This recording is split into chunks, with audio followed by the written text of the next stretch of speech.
Petnaest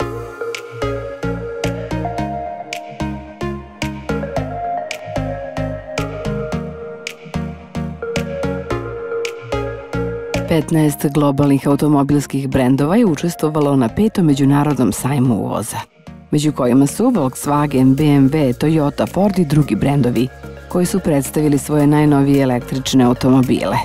Grupa Hyundai je investirala u projekat vezan za baterije u gradu Guangzhou, a najveći investicioni projekat kompanije BMW u Kini biće ostvaren u gradu Shenyang.